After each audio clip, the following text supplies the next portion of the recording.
దేవునికి స్తోత్రం. మన ప్రభువును రక్షకుడైన యేసుక్రీస్తు వారి నామంలో అందరికీ ఉదయకాల శుభములు తెలియజేయుచున్నాను.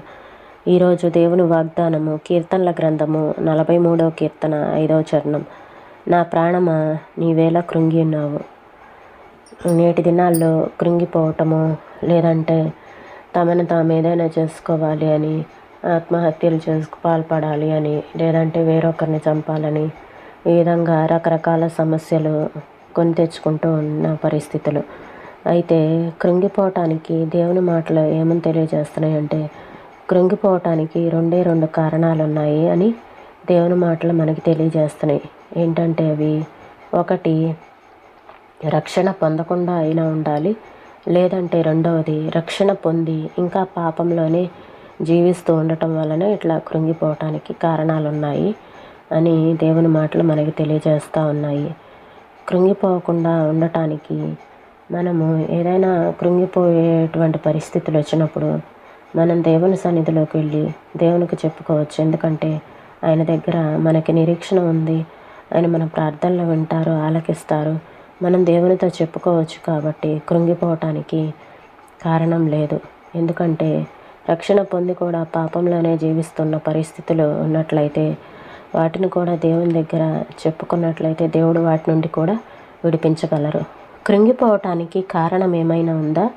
రెండు కారణాలు. ఒకటి, నువ్వు ఇంకా రక్షణ పొందలేదు. 2, రక్షణ పొంది కూడా పాపంలో జీవిస్తున్నావు. ఈ 2 కారణాలు తప్ప కృంగిపోవటానికి మరే కారణము లేదు. ఎందుకంటే కృంగిపోవలసిన కారణం వస్తే దాన్ని దేవునికి ప్రార్థనలో విన్నవించుకోవచ్చు.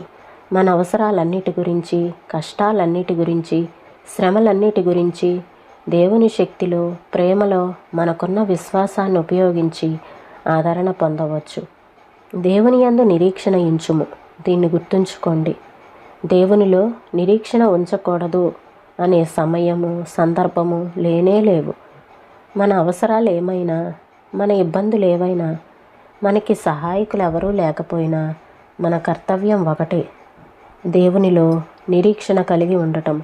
అదెప్పుడూ నిరర్ధకం కాదు. దేవుని దృష్టికి అనుకూలమైన కాలంలో నీకు సహాయం వస్తుంది. జార్జ్ ముల్లర్ అంటున్నాడు, గడిచిన 70 సంవత్సరాల 4 నెలల్లో కొన్ని వేల సార్లు ఈ సత్యాన్ని అనుభవపూర్వకంగా తెలుసుకున్నాను. ఇక సహాయం రావటం అసాధ్యం అనుకున్నప్పుడు సహాయం వచ్చేది. ఎందుకంటే దేవుని మహిమ ఎలాంటిదో మనకి తెలియదు కదా. ఆయన శక్తికి హద్దులు లేవు. మనకి సహాయం చెయ్యాలంటే ఆయన 10,000 సార్లు 10,000 మార్గాల్లో చేయగలడు. పసిపిల్లవాడిలాగా మన సమస్యని ఆయన ముందు ఉంచటమే మన పని. నా విన్నపాలు విని వాటికి నువ్వు జవాబివ్వటానికి నేను అర్హుణ్ణి కాను.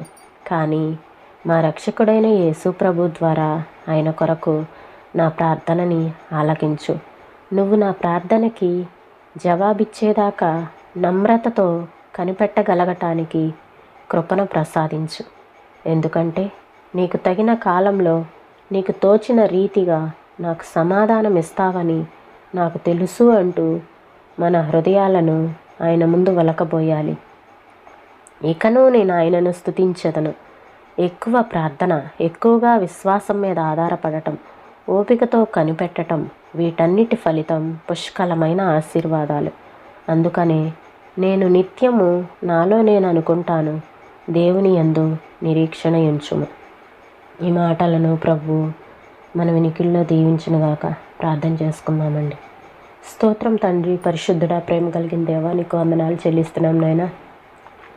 మేము కృంగిపోవటానికి కారణాలు ఏమీ లేవని చెప్తా ఉన్నారు. అవును తండ్రి, మేము కృంగిపోతున్న ప్రతిసారి ప్రార్థన ద్వారా నీ సన్నిధిలో నాయనా ప్రభు మా అవసరాలను విన్నవించుకోవటానికి అయ్యా నా తండ్రి, నాయన రక్షకుడిని మా కొరకు అనుగ్రహించినందుకు నీకు వందనాలు చెల్లిస్తున్నాం ప్రభా. అయ్యా రక్షకుని నామంలో నా తండ్రి, మేము కృంగిపోతున్న ప్రతిసారి మీ వద్దకు వచ్చి విన్నవించుకోవటానికి మీరు సహాయం చేస్తున్నందుకు మీకు వందనాలు చెల్లిస్తున్నాం ప్రభా. అయ్యా కృంగిపోయిన పరిస్థితుల్లో ఎవరైతే ఉన్నారో అట్టి వారిని లేవనెత్తండి ప్రభా. స్తోత్రంలో నాయన సహాయం చేయమని అడుగుచున్నాను ప్రభా. దేవుని యందు నిరీక్షణ ఉంచమని నాయన ప్రభా మీ మాట.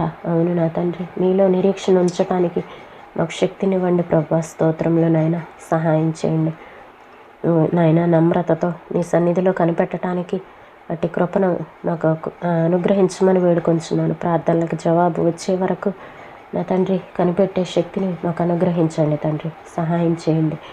ఈ ఉదయకాల సమయంలో ప్రతి ఒక్కరికి మంచి ఆరోగ్యాలను అనుగ్రహించండి ప్రభా. నా తండ్రి నాయన ప్రతి ఒక్క గృహంలో సమాధానమును అనుగ్రహించండి. మా బిడ్డల చుట్టూ, యవనస్తులైన బిడ్డల చుట్టూ నీ కాపుదల దయచేయండి.